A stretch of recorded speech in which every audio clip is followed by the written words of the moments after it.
What is going on, guys? My name is Spoliers Prime and welcome back to another video. Today we are going to talk about the ending to Middle-earth: Shadow of War.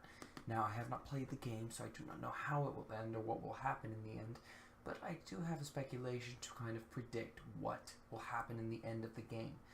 So please be warned, there are possible spoilers ahead. For anyone who does not want to hear these possible spoilers, do not watch this video. Click away. But if you guys are still here, let's get straight to it. So there is a moment in this game where Shelob tells Talion how much is he willing to sacrifice. Maybe referring to the whole fact how the Witch King of Angmar in this game wants Talion to turn into a Nazgul. Now, Tolkien once said that there can only be 9 Nazgul, 9 kings of men doomed to die. Now, within the game, we have many hints that Talion could and might become a Nazgul, specifically because there was a moment in the story trailer that showed Talion like if he was possessed, or Talion in his dark stage, like if in the end of the game he might fail and become a Nazgul. Now, Shelob, in the beginning of the game, because we know that she's going to pop up, Shelob specifically says that she sees a future that she does not want to exist. She sees a future that she does not want to pass. Now, we know this because the prologue to the game has been released by many people, so it's not technically a spoiler. And the funny thing about this is, you're going to see it on the screen in a minute, Talion doesn't look like he's wearing Celebrimbor's ring. It looks like in this game, Celebrimbor might just actually break off from Talion. Now remember, potential spoilers, so be warned. I predict that by the end of this game, because we've seen from countless times in the trailers how it looks like they're at the end they're going to assault Barad-dûr to fight Sauron. It kind of seems that during this time, something is going to happen to which Celebrimbor breaks off of Talion's body. And it is possible to conclude that I almost said Celebrimbor. Celebrimbor might just go off to fight Sauron with the ring on his own, while Talion might just die. As you can see it right there. See, he's also commanding an army of dead men from Minas Ithil. Now, there is only one Nazgul we know of that can command an army of dead wraiths, men from Minas Ithil, and that was Isildur, which is one of the 9 Nazgul within this game. Now, it is possible to think that Isildur might die, or maybe be redeemed, something like that, to the point where Celebrimbor might be mad, because we do know he is kind of broken. His mind, Celebrimbor's mind, is scarred by the One Ring. Anybody who has the One Ring long enough is scarred by it. Now, because of this, we can probably conclude, and we can kind of base off, that Celebrimbor just wants to dominate the world as much as Sauron does, but in his way. He wants to dominate Sauron. He wants to dominate any orc or animal, Drake, Caragor, freaking ghoul, man. He wants to command all of it. The Graugs, dominate even the Nazgul, probably.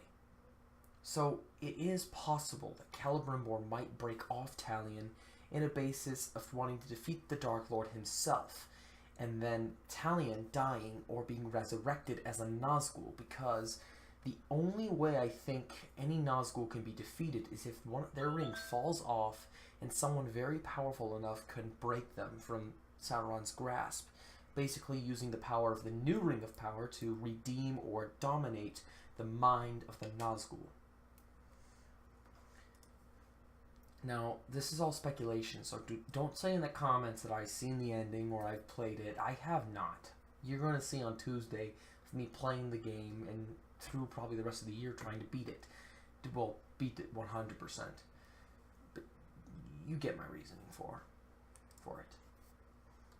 Now, you're going to see in this Fire of War cinematic trailer, you can't hear it, but you're going to see that this game holds many secrets. Now, and also kind of holds many things. Okay, so there is one spoiler I do know of. Now, if you really do not want to hear of it, you probably should skip a minute ahead, because I'm going to talk about this for at least a minute. There's a certain character from Shadow of Mordor that did presumably die, and is back in this game. Now, I know this just has nothing to do with the ending, or at least I don't know, but there is something pretty peculiar about it. If you're still here, thank you. And also, be careful, because you might have chose the wrong thing. But you guys remember Ratbag? Yeah. Yeah, he's alive. He's alive, and strangely enough, this kind of gives us a weird consent, because Ratbag is different. He's not much of a coward, he's just much of a... He's more of like an angry orc that just does not want to really be anywhere near Mordor at this time without getting killed by a ranger or someone out in the real world. But anyway, Ratbag kind of reminds me of this whole concept of which in this game it's kind of about redemption. It's about remembrance and basically trying to defeat Sauron. I think entering this game, you think that you're just going to build up your army, dominate each fortress in the regions of Mordor, and basically go off to Barad-dûr to fight Sauron in the end. But it doesn't really seem like that anymore, because we're getting so close to the game. New stuff has been released, spoilers have been put out, and basing off of what we can build up, we can finally conclude that, yeah, we know that Talion and Celebrimbor are not supposed to win or beat Sauron in the end of this game. There is going to be a major tragedy. How this tragedy plays out, though, it has to be speculated without being spoiled, without being revealed by some anonymous YouTuber who has the game already. Now, in the beginning of the game, you go off to find the Palantir and protect it from the grasp of Sauron and the 9 Nazgûl. Specifically, from what we've seen, obviously Minas Morgul is created, there's no stopping that. But Talion and Celebrimbor have not seemed to realize this. They're not supposed to defeat Sauron. They're not the ones who are supposed to even try. Yeah, they're basically holding back Sauron's forces in Mordor. Oh yeah, look at this. It does. You see no Talion, do you? Think about my theory. But anyway, in the series of the Shadow of, games, you know that the only way to defeat Sauron, by lore, by the movies, by the books, by everything, you have to destroy the One Ring. Now, to do this, Celebrimbor and Talion would have to go to the Shire and take it from Bilbo's hands, but they don't know. They think forging a new ring could dominate Sauron. Now, technically, this is true. Technically, Celebrimbor might have enough power to dominate Sauron and dominate Barad-dûr, the Nazgûl, all of that. But even in the event that he does, just remember the theories about what if Gandalf took the One Ring, or Galadriel. What would happen if those people took the One Ring? Every time you hear about this, most times they become something worse than Sauron, something darker, something more evil. Now, in consent of this, you have to think, what would happen if Celebrimbor beat Sauron with his ring? He would become much worse. Even though he doesn't have the One Ring on his finger, Celebrimbor dominating Sauron would be something worse than ever. Going back to what Shelob said, she saw a future that she did not want to surpass. She didn't want it to be possible. So in this game, I think she is going to be trying to show Talion who Celebrimbor is in general. Because you kind of get this gist. Celebrimbor is a broken spirit. He had the One Ring. He was cursed. He could not go to the halls of Mandos or to live with the Valor. No. He died and was forever cursed until the ring is unmade. Now, because of this, you can kind of get a gist of what Celebrimbor is doing. Celebrimbor sounds like he wants to get his way, and he's so fed up with being cursed, with being stuck as a wraith, seeking vengeance that he cannot do without having to possess the body of someone he can get, who has been hurt by Sauron's hands. He is so pissed. It sounds like he doesn't care about what happens to Sauron or Middle-earth. He just wants Sauron done. He wants a great amount of revenge that he doesn't care what happens in the middle of it. Celebrimbor, I think, is the real villain in this game. We go into this game and we're probably going to think, okay, so Sauron, he's the villain, of course, just like any other Lord of the Rings game. So, how are we going to defeat him? Are we going to die? All that stuff. But here's the thing. We know they're not supposed to win. And because of all the hints, even hints that have been right there in the trailers, even in Shadow of Mordor, that we've just been blinded to bring up. No one has really talked about their speculation of the ending, which is very odd for a game like this. It's mostly been about microtransactions and if the game is going to be good or not, and the tribes, just all of that. But think real quick about the ending. Think a bit on the characters. We know how it ends. How it ends is different. But then you look at things like Talion. You could see kind of this one video down here. You can see it. Oh, those men back there. Talion probably is going to take the ring of Isildur, become a Nazgul, struggle between it, and because of one of the achievements we saw, spoiler, retake Minas Ithil, save Mordor, Middle-earth for now. It seems like Celebrimbor will fail. Talion will live on, but in a battle of his own strength and struggle from light and dark, because he wears the ring that keeps him alive. Talion looks like he's becoming a tiny bit like Celebrimbor, but in the sense of men. Talion is the light. Celebrimbor is the dark.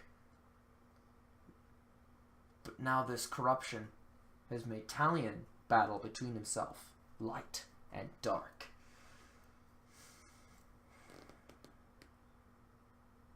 This game is all about that. It's not just about who wins. It's about how they choose to win.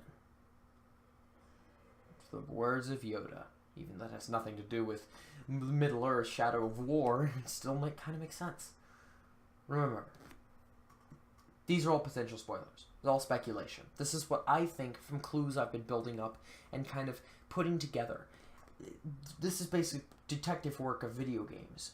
I'm a video game detective. If it's about Star Wars Battlefront 2, for instance, show me enough story trailers and I can piece together how the story could play, or specifically how it can begin and end. Give me Shadow of War and I basically might know the ending to it. This video is about that. Now, even though I did spoil Ratbag and I did spoil this and that, do not yell at me for it.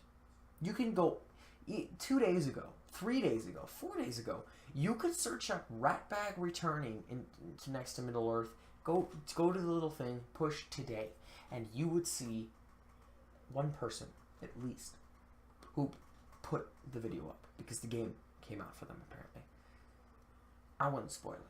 I basically shared the news, and I did warn at the beginning of this video of spoilers, so anything I said in this video, do not yell for it. I did warn you. I'm not much of a person who likes spoilers, but if it's just spoilers as simple as Rat Bag, I'm fine with it because I know that it's kind of fun to see characters like him returning. This game has a lot of lore and just things that Monolith have created and have changed. They said themselves they have the rights to the lore. They can switch it around for the purpose of this game, but that does not mean that they're killing the lore in general or breaking it. This is their version of the universe, of Tolkien's Middle-earth universe. This is their version of how it kind of plays.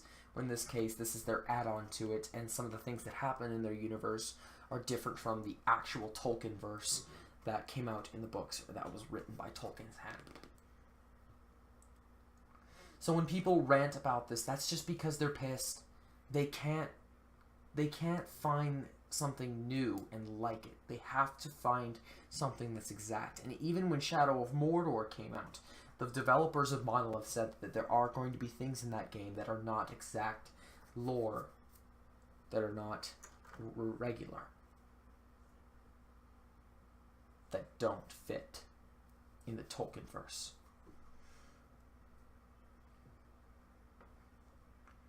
This game, in my prediction, is going to be amazing.